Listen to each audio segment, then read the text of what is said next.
오늘 우리에게 허락하신 말씀은 열왕기하 16장 1절에서 20절까지입니다. 열왕기하 16장 1절에서 20절까지인데요. 저희는 10절에서 16절까지 읽겠습니다.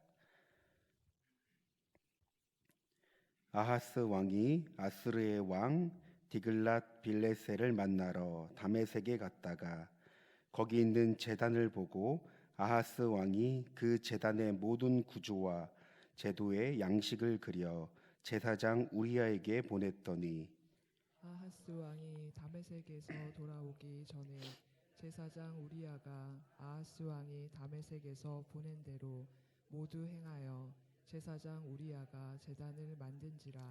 왕이 다메섹에서 돌아와 제단을 보고 제단 앞에 나아가 그 위에 제사를 드리되 자기의 번제물과 소제물을 불사르고 또 전제물을 붓고 수은제 짐승의 피를 제단에 뿌리고 또 여호와의 앞 곧 성전 앞에 있던 놋제단을 새 제단과 여호와의 성전 사이에서 옮겨다가 그 제단 북쪽에 그것을 두니라.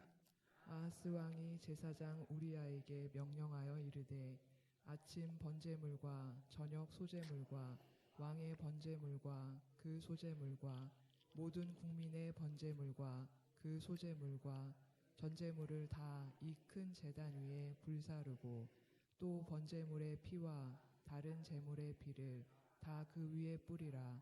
오직 놋제단은 내가 주께 여쭐 일에만 쓰게 하라 하매. 우리 함께 읽겠습니다.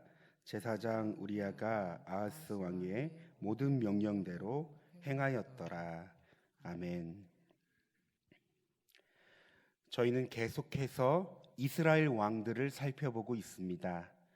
오늘은 유다의 왕 아하스에 대해 나눌 텐데요. 아하스는 유다의 12대 왕으로 유다 나라를 16년간 다스렸습니다. 우리가 읽지 않았지만 오늘 본문에 해당되는 내용으로 아하스는 하나님이 보시기에 정직하지 않았습니다. 그의 행보를 보면 하나님보다 외세를 더 의존하였고 우상 숭배를 일삼았습니다. 그로 인해 나라의 부패를 촉진시켰습니다. 심지어 그의 아들을 우상의 제물로 바치기까지 했는데요. 오늘 본문을 보면 그가 보다 심각한 죄를 저지르고 있음을 우리는 살펴볼 수 있습니다. 여러분, 우리 10절 말씀을 다시 한번 읽겠습니다. 아하스 왕이 아스르의 왕 디글랏 빌레셀을 만나러 다메섹에 갔다가 거기 있는 제단을 보고 아하스 왕이 그 제단의 모든 구조와 제도의 양식을 그려 제사장 우리야에게 보냈더니 그 당시 유다 나라는 아수르와 동맹을 맺고 있었습니다. 그 이유는 북이스라엘과 아람 나라가 서로 연합하여 유다를 공격했기 때문입니다.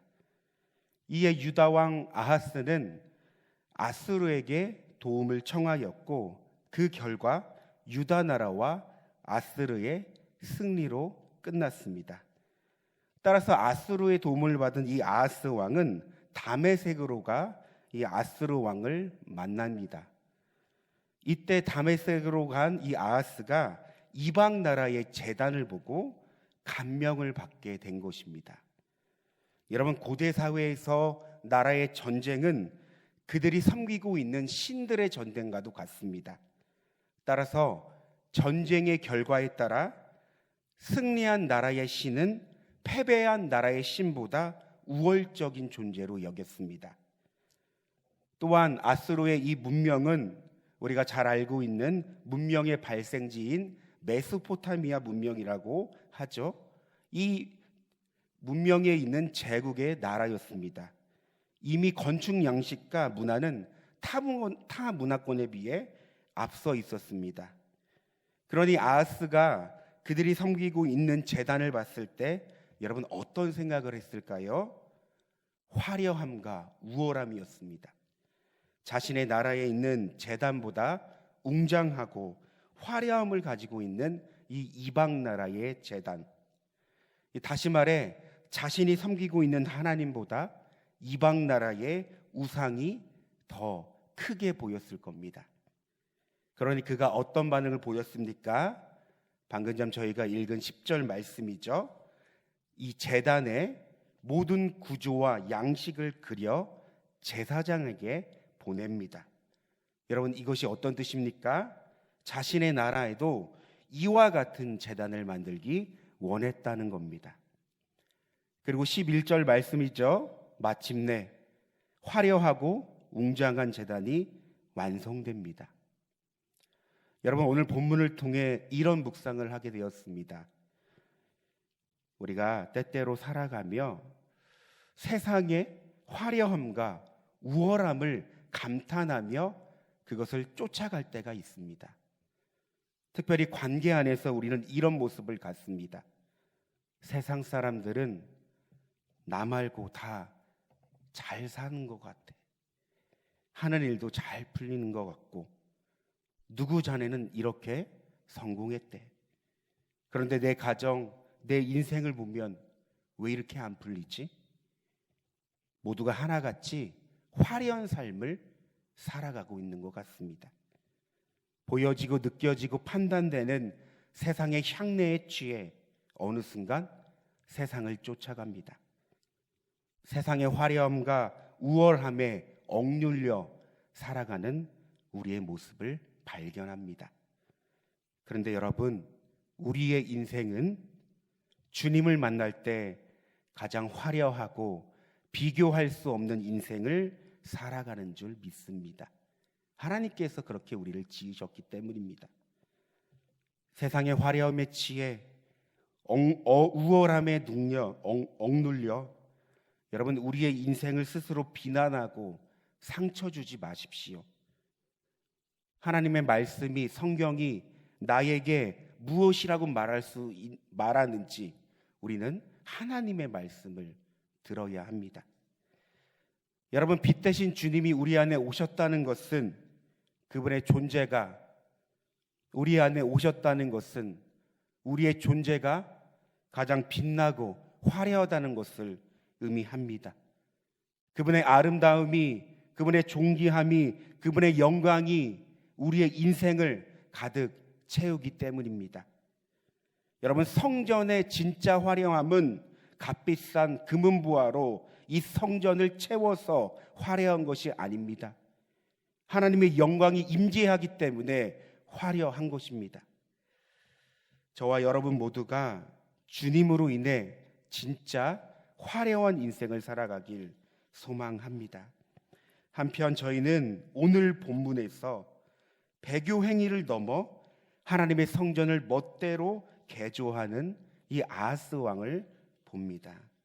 여러분, 오늘 본문 14절 이하의 본문이죠. 여러분, 여기 본문에 나오는 성전은 솔로몬의 성전입니다.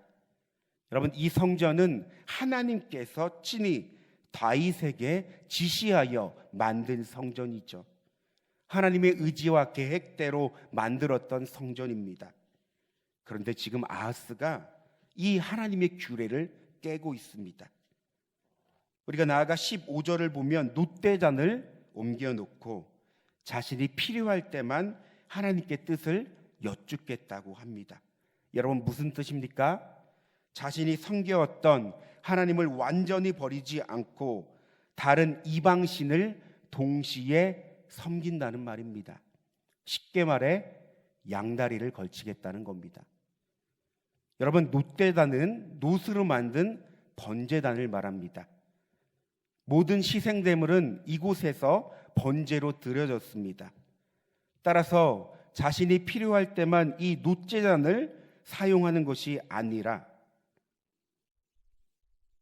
이 놋제단은 그가 이 제단의 기능을 상실하게 하였고, 그로 인해 그의 모습 속에 하나님을 향한 이 신앙이 변질되었음을 우리는 생각할 수 있습니다. 따라서 오늘 본문을 통해 우리는 인간의 완악함과 죄악된 본성을 마주하게 됩니다. 철저히 자신의 유익과 만족을 구하는 이기적인 모습. 그런데 어쩌면 여러분, 우리가 살아가면서 이런 모습이 우리의 모습은 아닌가요? 세상과 하나님 사이를 적당히 걸치며 자신의 유익과 만족을 위해 살아가는 우리의 모습은 여러분 없습니까? 필요할 때만 하나님을 찾고 급할 때만 하나님께 매달리고 마치 하나님을 나의 요술램프로 만들어버리는 나의 이기적인 모습. 여러분, 우리가 하나님을 찾는 것이 우리의 문제 해결과 소원 성취가 목적이 되어선 안 됩니다. 우리가 하나님을 찾는 목적은 그분과의 사귐, 인격적인 관계, 주님과의 연합이 그분을 찾는 목적이 되어야 합니다. 물론 하나님께서는 사랑이 많으시고 자비하십니다. 우리의 소원과 어려움을 해결해 주십니다. 문제와 어려움이 발생된다면 당연히 하나님을 간절히 찾아야 합니다. 그러나 문제 해결과 소원 성취가 결코 신앙의 목적은 아닙니다. 그런데 우리의 모습을 보면 늘 급하고 필요할 땐 하나님을 찾습니다. 얼마나 간절하게 부르는지 모르겠습니다. 하지만 딱 거기뿐입니다. 문제가 해결되고 삶이 좀 나아지면 그 간절함은 어디 갔는지, 그 부르짖음은 어디 갔는지 모릅니다.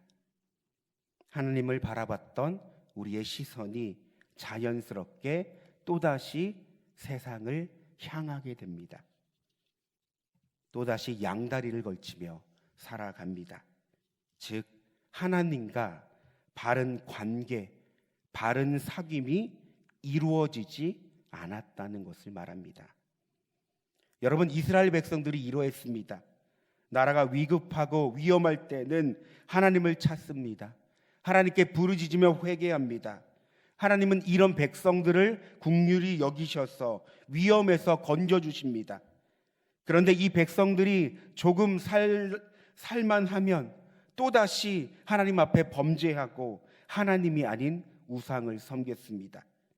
그러다 또 나라의 위기가 발생하면 또다시 하나님을 찾습니다. 여러분, 이런 모습들이 이스라엘 역사를 수도 없이 반복되며 나와 있습니다. 그래서 하나님은 호세아 선지자를 통해 이렇게 말합니다. 호세아 6장 6절입니다. 나는 인애를 원하고 제사를 원하지 아니하며 번제보다 하나님을 아는 것을 원하노라. 하나님을 아는 것을 원하노라. 이 말씀에서 아는 것, 알다라는 단어는 히브리어로 야다라고 합니다. 무엇보다 하나님과의 관계를 나타낼 때 사용하는 단어입니다. 여러분, 무슨 말입니까? 언약을 맺은 백성들, 하나님과 언약을 맺은 이 관계임에도 불구하고 하나님과 이스라엘 백성들의 이 관계가 바르게 성립되지 않았다는 것을 보여주고 있는 겁니다. 그러니 하나님과 우상을 동시에 섬기는 심각한 오류를 범한 것이죠. 여러분, 신앙은 하나님과의 관계를 바르게 맺는 것입니다. 나아가 우리는 하나님과의 관계를 바르게 맺기 위해 하나님이 누구인지를 알아야 합니다. 오늘 하루가 하나님을 알므로 더욱 하나님과 바른 사귐을 갖는 저와 여러분이 되길 소망합니다. 우리 함께 기도하길 원하는데요, 2가지 기도 제목을 함께 나누고 싶습니다. 첫째, 세상의 화려함에 마음을 뺏기는 것이 아니라 오직 하나님만을 바라보는 우리의 인생이 되길.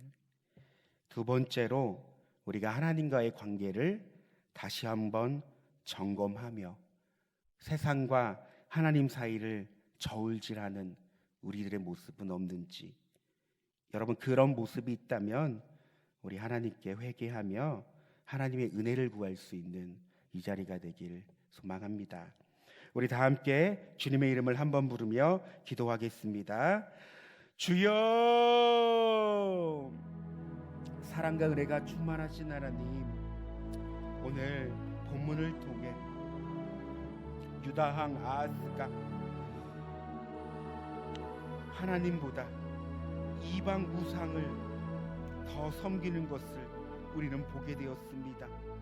이방 제단의 화려함에 빠져 하나님을 바라보지 못하는 그의 연약함을 우리는 보았습니다. 그런데 그들의 모습 속에, 그의 모습 속에 우리의 모습이 보이니 하나님 어찌합니까? 하나님, 우리가 때때로 세상을 살아갈 때 이 세상의 화려함을 바라보고 이 세상의 화려함에 취해 살아가는 우리의 모습은 없는지 이 시간 우리의 삶을 되돌아봅니다. 육신의 정욕, 안목의 적응의 시선에서 하나님을 바라볼 수 없고 그저 세상을 바라봤던 우리의 하나님 모습을 이 시간 회개하며 하나님께 더욱 집중할 수 있는 우리의 삶이 되길 원합니다. 하나님, 우리의 인생이 세상의 화려함과 우월함을 덧입는 것이 아니라 하나님의 그 아름다움과 존귀와 그 영광을 덧입는 삶을 살아가게 도와주시옵소서. 그러므로 하나님, 우리의 삶이 더욱더 하나님을 사랑하고 하나님의 그 사랑을 경험할 수 있는 귀한 삶이 되길 소망합니다. 때때로 하나님, 세상과 하나님을 걸치며 살아가는 우리의 모습을 보게 됩니다. 세상과 하나님 사이를 저울질하며 우리의 만족과 유익을 위해 살았던 이기적인 모습이 있습니다.